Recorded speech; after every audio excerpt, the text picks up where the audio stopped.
Hello दोस्तों, मैं हूं अजीत और आप मुझे देख पा रहे होंगे होम साइंस विद अजीत के यूट्यूब चैनल पर। आज हम लोग इस वीडियो के माध्यम से पढ़ने वाले हैं विटामिन ई। विटामिन ई जिसका रासायनिक नाम टोकोफेरॉल है। तो चलिए देखते हैं एक एक करके। विटामिन ई जिसका रासायनिक नाम टोकोफेरॉल है और ये ग्रीक भाषा का शब्द है। ग्रीक भाषा का शब्द विटामिन ई नहीं बल्कि जो इसका रासायनिक नाम है टोकोफेरॉल वह ग्रीक भाषा का शब्द है और उसका आप लोग देखेंगे कि यह तीन शब्दों से मिलकर बना है, टोको, फेरो और ऑल, जो कि सबका अपना अपना एक अर्थ है। इसमें हम देखें जब इसकी इंग्लिश वर्जन को लिखते हैं तो आपको इस तरह लिखते हैं टोकोफेरॉल।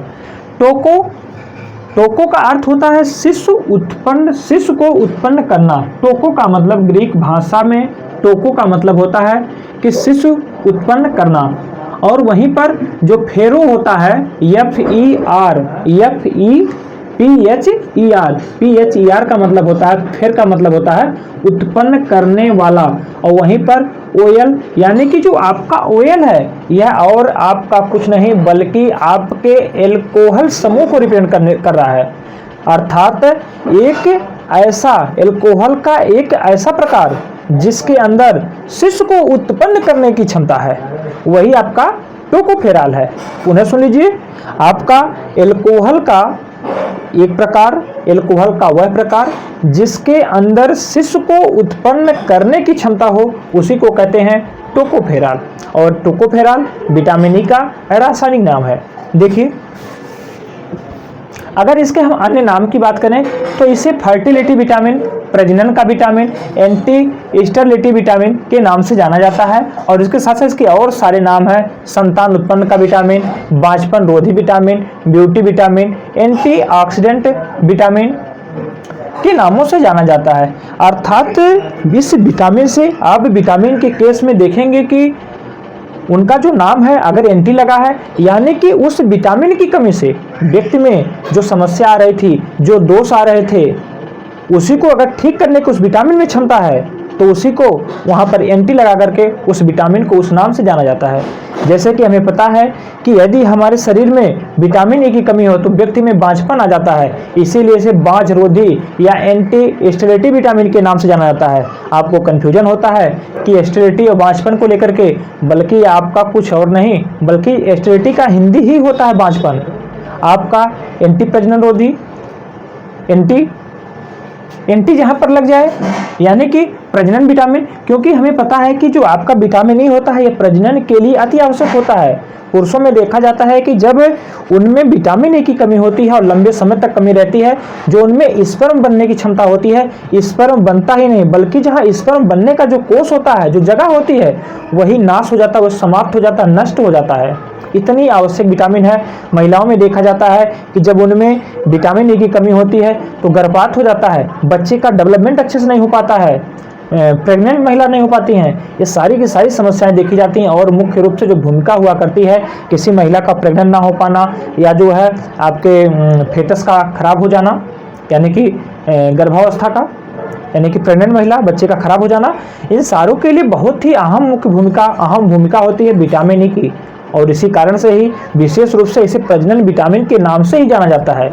यानी कि आप जितनी भी प्रजनन की प्रक्रिया में देखेंगे, संतान उत्पत्ति की प्रक्रिया में देखेंगे, तो यह प्रारंभ से लेकर के अंत तक इसकी बहुत ही अहम भूमिका होती है। और इसे ब्यूटी विटामिन के नाम से भी जाना जाता है। और यहीं से आपको बता दूं कि जो महिला हुआ करती है, महिला के यूट्रस में आपके ब्यूटी विटामिन का स्राव होता है यानी कि विटामिन ई का स्राव होता है। यही कारण होता है कि महिला पुरुषों की अपेक्षा सुंदर हुआ करती हैं। महिला पुरुषों की अपेक्षा सुंदर हुआ करती हैं क्योंकि उनमें ऑलरेडी ब्यूटी विटामिन का स्राव हो रहा है। और सुंदरता के लिए आपका विटामिन ई बहुत ही डिपेंड करता है। विटामिन ई की बहुत ही महत्वपूर्ण भूमिका होती है।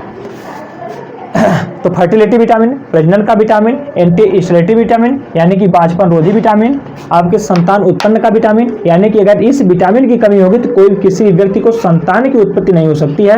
बांझपन रोधी विटामिन, बांझपन हो जाएगा, बांझपन का ही इंग्लिश है आपका sterility, beauty vitamin, antioxidant vitamin. Antioxidant vitamin की बात आती है तो हमने आपको बताया था कि इसमें 3 विटामिन का नाम आता है ACE, vitamin A, vitamin C, vitamin E. और यहाँ पर हम लोग ई पढ़ रहे हैं। यानी कि आपका यह एक एंटीऑक्सीडेंट विटामिन है। अगर हम इसकी खोज की बात करें तो सन 1922 में इवांस तथा बिशप ने प्रयोग किया। इवान और बिशप ने अपने प्रयोग में देखा कि इसमें एक तत्व है जो चूहों के प्रजनन के लिए आवश्यक है, चूहों के प्रजनन के लिए आवश्यक है, यानी कि बिना इसके चूहों में प्रजनन जो है होना असंभव पाया गया, और इसी को ही इन्होंने विटामिन ई नाम दिया। अगर आपसे कोई पूछे तो विटामिन ई का नामकरण किसके द्वारा किया गया, तो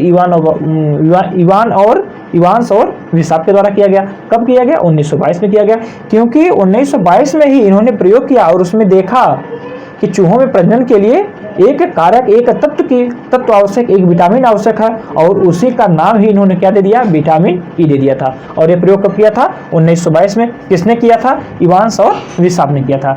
अगर वहीं पर हम इसकी विशेषता की बात करें तो आपको पता है कि जब हमें सबसे पहले की विशेषता आती है कोई भी विटामिन हो तो यह वाटर सोल्यूबल है कि आपका फैट सोल्यूबल है। तो यहीं पर जान लीजिए कि जो आपका विटामिन बी और सी है यही आपकी वाटर सोल्यूबल विटामिन हुआ करती हैं। बाकी की बाकी सभी विटामिन यानी कि कीड़ा जो कि आपकी फैट सोल्यूबल हुआ करती हैं। अर्थात इसकी पहली विशेषता हम देख सकते हैं कि यह जो है जल में अविलेय है या अघुलनशील है। वसा, ईथर, एल्कोहल, बेंजीन में घुलनशील है। वसा, ईथर, बेंजीन, एल्कोहल में घुलनशील है। इसके साथ ही साथ जो आपका विटामिन ई है यह सूर्य की आने वाली अल्ट्रावायलेट किरण से यह नष्ट हो जाती है। सूर्य की अल्ट्रावायलेट किरण के संपर्क में आने पर यह नष्ट हो जाती है। इसके साथ ही साथ 2 सेल्सियस के तापमान पर भी यह नष्ट हो जाती है। और वहीं पर इसके हम कलर और इसकी प्रकृति की बात करें तो यह आपका जो विटामिन ई है हल्के पीले रंग का तैलीय पदार्थ है। हल्के पीले रंग का तैलीय पदार्थ है, ना कि रवेदार पदार्थ है, ना कि रेशा युक्त पदार्थ है, बल्कि एक आपका तैलीय पदार्थ है। कैसा है? पीले रंग का एक तैलीय पदार्थ है। विटामिन, अगर हम विटामिन की विशेषता की बात करें, इसके प्रकार की बात करें तो विटामिन ई मुख्यतः आपकी 2 प्रकार की होती है। एक आपकी होती है टोकोफेरॉल, एक आपकी होती है टोकोट्रिनॉल। टोकोफेरॉल, ट्रोकोटिनॉल। टोकोफेरॉल की बात करते हैं तो टोकोफेरॉल आपके 3 प्रकार का होता है, और जबकि वहीं टोकोटिनॉल आपका एक ही है। टोकोट्रिनॉल आपका एक ही, जबकि टोकोफेरॉल आपका 3 प्रकार का होता है। अब 3 प्रकार का होता है, जहां पर भी आप न्यूट्रिशन साइंस में देखेंगे, प्रकार की बात को देखेंगे तो वहां पे आपको यदि कुछ नहीं याद है वहां पे आपको अल्फा, बीटा, गामा मिल जाए, अल्फा, बीटा, डेल्टा मिल जाए तो जान लीजिए इसी में से कोई होगा। क्योंकि आप मैक्सिमम से प्रकार में देखेंगे, विटामिन के प्रकार में देखेंगे तो alpha, beta, gamma, alpha, delta. आप सेल की बात करिए, कौन सी सेल होती है, जैसे आप अग्नाशय की आप सेल को देखते हैं वहाँ पर भी alpha, beta, gamma, F cell देखते हैं, जो कि आपकी एफ सेल होती है वह आपके एंजाइम का स्राव करती है। लेकिन वहीं पे अल्फा, बीटा, डेल्टा की बात करते हैं तो ये आपके जो है हार्मोन का स्राव करती है। तो इस केस में आप आपको कुछ नहीं पता अगर, लेकिन इस तरह का ऑप्शन मिला तो आप वहां से कर सकते हैं, हो सकता है आपका सही हो जाए, चांस बन सकता है। तो ध्यान रखिए, अगर हम यहीं पे टोकोफेरॉल की बात करें तो आपका एक टोकोफेरॉल आपका 3 प्रकार का होता है। एक आपका होता है अल्फा टोकोफेरॉल, आपका होता है बीटा टोकोफेरॉल, और एक आपका होता है गामा टोकोफेरॉल। अब इसकी विशेषता के बारे में बात कर लेते हैं। यहाँ तो सिर्फ हमने जाना कि आपका विटामिन ई मुख्य रूप से 2 प्रकार का होता है, एक आपका होता है टोकोफेरॉल और एक आपका होता है टोकोट्रिनॉल। लेकिन टोकोफेरॉल भी 3 प्रकार का होता है। तो सबसे पहले हम जानेंगे अल्फा टोकोफेरॉल के बारे में। अल्फा टोकोफेरॉल के बारे की बात करें तो यह आपका असंतृप्त जटिल एल्कोहल है, यानी कि संतृप्त नहीं बल्कि अनसैचुरेटेड, असंतृप्त है, जटिल एल्कोहल है। सबसे ज्यादा सक्रिय है, सबसे ज्यादा सक्रिय है। आपने देखा था विटामिन डी के केस में कि उसमें सबसे ज्यादा जो सक्रिय था वह था 7D हाइड्रोकोले कैल्सीफेरॉल। कोले कैल्सीफेरॉल या हाइड्रोकोले कैल्सीफेरॉल था, उसका सबसे सक्रिय रूप था। और इसी में एंटी रिकेट क्षमता थी, यानी कि रिकेट्स को समाप्त करने की क्षमता किसमें थी? इसी में थी, आपके 7D हाइड्रोकोले कैल्सीफेरॉल में थी, और वही सबसे सक्रिय रूप था। और इसमें भी सबसे सक्रिय रूप है जो आपका अल्फा टोकोफेरॉल है।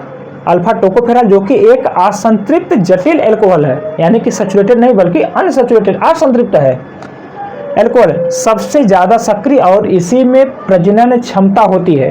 बल्कि बाकी के बाकी आप 2 देखेंगे, 3 देखेंगे, जो कि आपका टोकोट्रिनॉल है और इसके अल्फा एक बीटा होगा, एक गामा देखेंगे, बल्कि और सब में क्षमता ना होकर बल्कि सिर्फ और सिर्फ जो प्रजनन क्षमता है, जिसकी वजह से चूहों में और मानव में और अन्य जंतुओं में जो क्षमता होती है अपने जैसे एक संतान की उत्पत्ति करने की क्षमता होती है, वह सिर्फ और सिर्फ अल्फा टोकोफेरल में हुआ करती है, और यही जो है टोकोफेरल का सबसे सक्रिय रूप हुआ करता है। चलिए देखिए, बीटा टोकोफेरल की बात करें तो आपका बीटा टोकोफेरल यह आपके अल्फा टोकोफेरल के ही समान होता है, लेकिन अभी देखेंगे एक इसमें रिंग का अभाव पाया जाता है, बट संरचना में बेंजीन रिंग। सिर्फ अंतर क्या है, यह भी अल्फा टोकोफेरल के ही समान है, लेकिन संरचना में बेंजीन रिंग 7 पर मिथाइल समूह का अभाव पाया जाता है। बेंजीन रिंग 7 पर मिथाइल समूह का अभाव पाया जाता है, जबकि आपके अल्फा टोकोफेरल की बात करें तो इसमें बेंजीन रिंग 7 पर मिथाइल समूह पाया जाता है, लेकिन बीटा टोकोफेरल की बात करें तो वहीं पर आपके इसके जो है बेंजीन रिंग 7 पर मिथाइल समूह का अभाव पाया जाता है। इसी कारण से वह इससे भिन्न हो जाता है, नहीं तो यह भी सक्रिय होता, 2 हो जाते।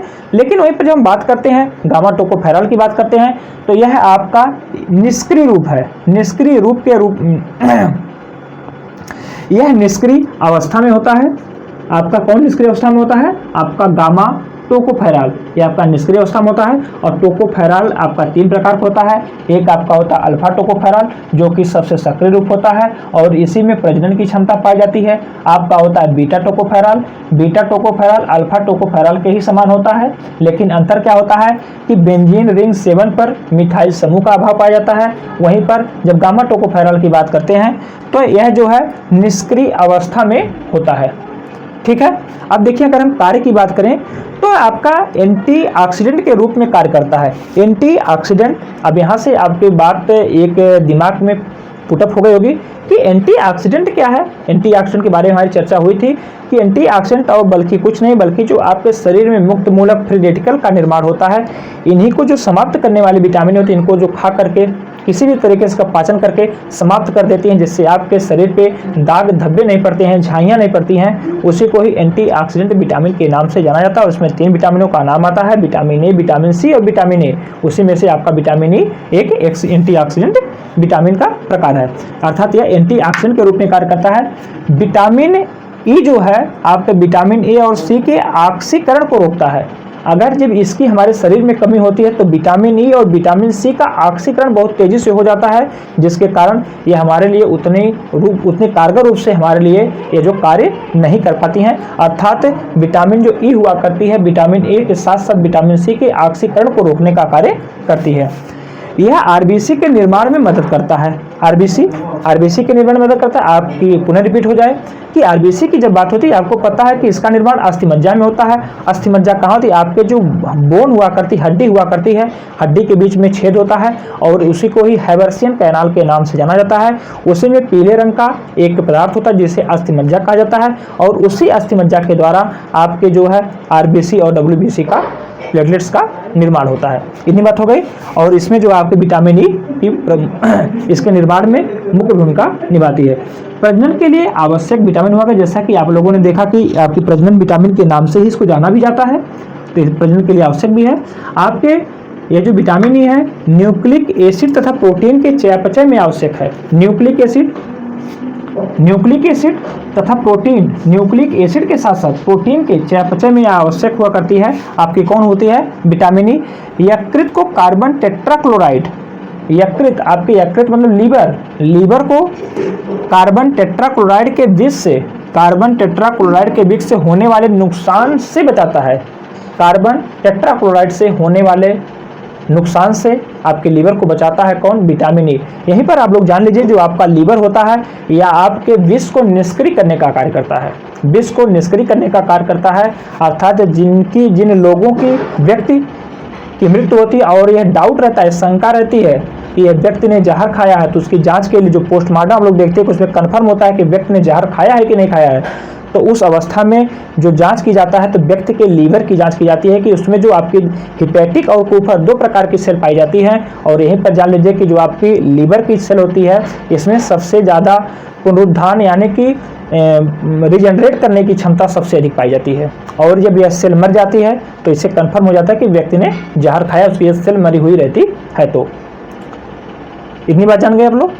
तो और यहाँ पर हम देखने वाले हैं कमी, थोड़ी सी इजाज़त दीजिए, पुनः इसको हम कंटिन्यू करते हैं। चलिए अब देखते हैं कमी के प्रभाव। जब हम कमी की बात करते हैं तो इससे जो आपके इसकी कमी से आपके मस्कुलर डिस्ट्रोफी होता है। अब सबसे पहले यहाँ पर हम लोग जानेंगे कि मस्कुलर डिस्ट्रोफी होता क्या है। जब मस्कुलर डिस्ट्रोफी की बात करते हैं इसमें मांसपेशियों का क्षरण होने लगता है। मांसपेशियों का क्षरण होने से तात्पर्य है व्यक्ति का शरीर गलने लगता है, यानी कि व्यक्ति दुबला पतला होने लगता है। इसके साथ साथ उस व्यक्ति में आप उसके शरीर में ऐंठन होगी तो उस व्यक्ति में जब ऐंठन होगी तो उसके अंदर दर्द होगा। जब दर्द होगा, ऐंठन होगा तो व्यक्ति में कमजोरी आएगी, यानी कि व्यक्ति की मांसपेशियों का क्षरण होने लगता है और उसके साथ साथ मांसपेशियों में ऐंठन, दर्द और उसके साथ साथ व्यक्ति जो है कमजोर हो जाता है। विटामिन ई की कमी से बार बार गर्भपात का होना, प्रजनन क्षमता का ह्रास होना या प्रजनन क्षमता का नष्ट होना, या वहीं पर कह लीजिए विटामिन ई की कमी से पुरुषों में स्पर्म का ना बनना, स्पर्म कोशिका का ह्रास होना या नष्ट होना, ये सारी की सारी बातें। और इसके साथ ही साथ हृदय रोग, आपका मधुमेह, डायबिटीज में भी आपके विटामिन ई की अहम भूमिका होती है। उसके साथ साथ आपके हृदय रोग में भी इसकी महत्वपूर्ण भूमिका होती है। जब इसकी आपके शरीर में कमी होती है तो आपके शरीर में त्वचा संबंधी रोग भी देखे जाते हैं, क्योंकि इसके पहले आप पढ़ चुके हैं कि जो आपका विटामिन ई हुआ करता है यह आपका ब्यूटी विटामिन के नाम से जाना जाता है। और आपकी ब्यूटी तभी रहेगी जब आपकी स्किन में लाइट रहेगी। जब इसकी कमी होगी आपकी स्किन में लाइट नहीं होगी, आपकी स्किन मुरझाई रहेगी, इसमें जो है चिकनी नहीं रहेगी, आप में उसमें देखेंगे कि सिकुड़न रहेगा, तो खुरदुरापन रहेगा। तो यानी कि स्किन की समस्या, स्किन की बीमारी, इसकी कमी से आपके त्वचा संबंधी रोग, शिशुओं में रक्ताल्पता और विटामिन ई के अभाव में आरबीसी का विघटन भी हुआ करता है। वहीं पर मांसपेशियों के रेशे नष्ट हो जाते हैं। जब लंबे समय तक व्यक्ति के शरीर में विटामिन ई की कमी होती है तो व्यक्ति के शरीर की जो मांसपेशियां हैं, मांसपेशियों के रेशे हैं, ये रेशे धीरे धीरे नष्ट होने लगते हैं। और जब मांसपेशियों के रेशे नष्ट होने लगते हैं तो उसके स्थान पर वसा व ऊतक ले लेते हैं। जो वहां पे रेशा को लिया था, जो वहां पे मांसपेशियों में जो रेशा था, जो रेशे का स्थान था, उसका जो स्थान था, खाली स्थान, क्योंकि वे नष्ट होने लगते हैं। और नष्ट क्यों होने लगते हैं? क्योंकि व्यक्ति के शरीर में विटामिन ई का धीरे धीरे अभाव है, उसी के कारण रेशे नष्ट होने लगते हैं। जब रेशे नष्ट होते हैं तो उस खाली स्थान को आपका कौन भर लेता है? आपका वसा और ऊतक ले लेते हैं। जब इस खाली स्थान को, जो कि रेशों का स्थान था, जब वसा और ऊतक ले लेते हैं तब इसी के कारण कोलेस्ट्रॉल और फास्फोलिपिड की मात्रा बढ़ने लगती है। कोलेस्ट्रॉल और फास्फोलिपिड की मात्रा क्यों बढ़ेगी? क्योंकि जो रेशे थे उसका स्थान कौन ले लिया? आपके वसा ले लिया और आपके ऊतक ले लिया, जिसके कारण मांसपेशियों में रेशों का स्थान वसा और लिपिड ने ले लिया, वसा और ऊतक ने ले लिया, जिसके कारण कोलेस्ट्रॉल और फास्फोलिपिड की मात्रा बढ़ने लगती है। और जब इसकी मात्रा बढ़ने लगती है, यानी कि कोलेस्ट्रॉल और फास्फोलिपिड की मात्रा बढ़ने लगती है, और जिससे क्रिएटिन और ग्लाइकोजन की मात्रा घटने लगती है। क्रिएटिन और किसकी? ग्लाइकोजन की मात्रा घटने लगती है। और इसके परिणाम स्वरूप व्यक्ति में पक्षाघात यानी कि पैरालिसिस होने की संभावना बढ़ जाती है। आपने कारण को देखा कि जब इसकी कमी हो रही थी तो जो उसके मांसपेशियों के रेशे थे उसका नाश होने लगा, विघटन होने लगा, और जब उसका विघटन होता है तो उसका स्थान लेने लगा वसा और ऊतक। जब वसा और ऊतक उसका स्थान लेने लगे तो इसके कारण आपका बढ़ने लगा कोलेस्ट्रॉल और फास्फोलिपिड। जब कोलेस्ट्रॉल और फास्फोलिपिड बढ़ने लगा तो आपके क्रिएटिन और ग्लाइकोजन की मात्रा, ग्लाइकोजन जो कि ग्लूकोज आपकी मांसपेशियों में संचित है ग्लाइकोजन के रूप में, उसकी मात्रा घटने लगी, जिसके कारण व्यक्ति में पक्षाघात यानी कि पैरालिसिस, इसको आप लकवा बोलते हैं, उसकी होने की संभावना बढ़ जाती है। इतनी बात शायद आपको समझ में आ गई होगी। चलिए आगे देखते हैं। अगर हम इसके स्रोत की बात करें तो इसका जो मुख्य स्रोत हुआ करता है जिसमें बहुत ही अच्छी मात्रा में आपसे क्वेश्चन बनता है, सबसे सर्वाधिक मात्रा में आपका विटामिन ई किसमें पाया जाता है, तो वहां पे आपका नाम आता है आपके मक्के के भ्रूण के तेल। मक्के के भ्रूण जो मक्के का भ्रूण होता है और उसका जो तेल निकला जाता है उसमें विटामिन ई की सर्वाधिक मात्रा पाई जाती है, यानी कि मक्के के भ्रूण के तेल में इसकी सर्वाधिक मात्रा पाई जाती है। इसके साथ साथ आपके अंकुरित अनाज, विशेष करके आपका जो अंकुरित गेहूं हुआ करता है उसके तेल में इसकी मात्रा भरपूर पाई जाती है। इसके साथ ही साथ आपके सबूत अनाज, सोयाबीन, मूंगफली के दाने आदि में इसकी मात्रा पर्याप्त पाई जाती है। वहीं पर जब हम अवशोषण की बात करते हैं तो इसका भी अवशोषण आपकी छोटी आंतों में होता है। आपने देखा कि लगभग सारी विटामिनों का अवशोषण कहाँ पे होता है, छोटी आंत में होता है, और इसका भी अवशोषण छोटी आंत में होता है। लेकिन विटामिन ई के अवशोषण के लिए, विटामिन ई के अवशोषण के लिए दो चीज की बहुत ही महत्वपूर्ण भूमिका होती है। अगर इसमें से दोनों में से कोई एक भी कम है तब भी इसका अवशोषण होने वाला नहीं है। वह आपका है वसा और इसके साथ साथ आपका है पित्तरस यानी कि बाइल जूस, यानी कि इसके अवशोषण के लिए बाइल जूस और आपके वसा की आवश्यकता हुआ करती है। अर्थात बिना इसके या इसके अभाव में इसका हमारे शरीर में अवशोषण नहीं हो पाता है और इसका अवशोषण किसके द्वारा किया जाता है, हमारी छोटी आंत के द्वारा। अगर हम इसके संग्रह की बात करते हैं तो इसका संग्रह आपके यकृत, मांसपेशी, चर्बी में होता है, लेकिन आपके यकृत और मांसपेशियों में इसका जो संग्रह हुआ करता है सबसे अधिक होता है। वहीं पर हम आपसे बता दें कि जो आपका ग्लूकोज हुआ करता है जो हमारे शरीर में संग्रह होता है वह ग्लाइकोजन के रूप में होता है, और इसका संग्रह भी आपसे कई बार पूछता है। तो इसका संग्रह सबसे पहले आपके यकृत में होता है यानी कि लीवर में होता है 200 ग्राम तक, पुनः जो है बाकी का बाकी आपकी मांसपेशियों में हुआ करता है। और आपसे क्वेश्चन पूछा जाता है कि आपके प्राणिज जगत में कौन सा कार्बोहाइड्रेट नहीं पाया जाता है। आपसे कई ऑप्शन देता है, लिख देता है इनमें से कोई नहीं, उसमें से आपका पॉलीसेक्राइड, मोनोसेक्राइड, डाइसेक्राइड नाम दे देता है, और एक ऑप्शन दे देता है कि इनमें से कोई नहीं। तो मैक्सिमम लोग पॉलीसेक्राइड मार देते हैं या मोनोसेक्राइड को मार देते हैं, क्योंकि उन्हें पता है कि हम तो जो हमारे शरीर में पाचन होता है, जो हमारे शरीर में पाचन होता है ग्लूकोज का, कार्बोहाइड्रेट का, वह ग्लूकोज के रूप में होता है और ग्लूकोज आपका मोनोसेक्राइड के अंतर्गत आता है, इसलिए यहाँ से दिमाग लगाकर मार देते हैं, ये आपका गलत हो जाता है। और इसी प्रकार जान लीजिए कि आपके प्राणिज जगत इसमें भी नहीं पाया जाएगा। अगर वहीं पर आपके अंडे की बात हो तो वहाँ पर भी आपका कार्बोहाइड्रेट नहीं पाया जाता है। आपसे दूध की बात हो, दूध का छोड़िए, वहाँ पे कंफ्यूजन है, लेकिन अंडे की बात करें, मांस की बात करें या प्राणी जगत की बात करें तो वहाँ पे आपका कोई भी प्रकार का कार्बोहाइड्रेट नहीं पाया जाता, बल्कि वहाँ पे जो पाया जाएगा आपके ग्लाइकोजन के रूप में पाया जाता है। प्राणी जगत, मांसपेशियों की बात करें, मांस की बात करें। विसर्जन की बात करें, जो आपका विटामिन ई हुआ करता लगभग इसका 50% जो हम लोग के शरीर के द्वारा जो हम खाते हैं इसका लगभग 50% इसका विसर्जन मल के माध्यम से हो जाता है। वहीं पर हम बात करने वाले हैं दो मुख्य बिंदुओं के। आपके नोट पॉइंट है आपका 1 है, जब पूफा की यानी कि पॉली अनसैचुरेटेड फैटी एसिड, कई बार आपसे पूफा का फुल फॉर्म पूछ लेता है, आपसे मूफा का फुल फॉर्म पूछता है। मूफा का होता है मोनो अनसैचुरेटेड फैटी एसिड, पूफा का होता है पॉली अनसैचुरेटेड फैटी एसिड। जब पूफा की मात्रा बढ़ जाती है तब विटामिन ई की कमी होने लगती है। जब पूफा, पॉली अनसैचुराइड फैटी एसिड की मात्रा बढ़ जाती है तो आपके शरीर में विटामिन ई का अवशोषण नहीं हो पाता है, जिसके कारण से विटामिन ई की मात्रा घट जाती है, में कमी होने लगती है। और विटामिन ई आपके असंतृप्त वसी अम्ल के ऑक्सीकरण को रोकता है। आपको पता है कि जो आपका विटामिन ई है यह आपके असंतृप्त वसी अम्ल के ऑक्सीकरण को रोकने का काम करता है, लेकिन जब विटामिन ई की मात्रा बढ़ जाती है तो वह ऑक्सीकरण को नहीं रोक पाता है। विटामिन ई की मात्रा जब बढ़ जाती है तो वह ऑक्सीकरण की प्रक्रिया को नहीं रोक पाता है। और इसके साथ साथ जानिए, जब पूफा यानी पॉली अनसैचुरेटेड फैटी एसिड की मात्रा बढ़ जाती है तब उस केस में आपकी विटामिन ई की कमी होने लगती है। ठीक, इतनी बात हो गई। वहीं पर जानते हैं दूसरा आप जो है विटामिन ई को एंटीऑक्सीडेंट विटामिन के नाम से जाना जाता है, और एंटीऑक्सीडेंट विटामिन की चर्चा हम इसी वीडियो में पहले कर चुके हैं।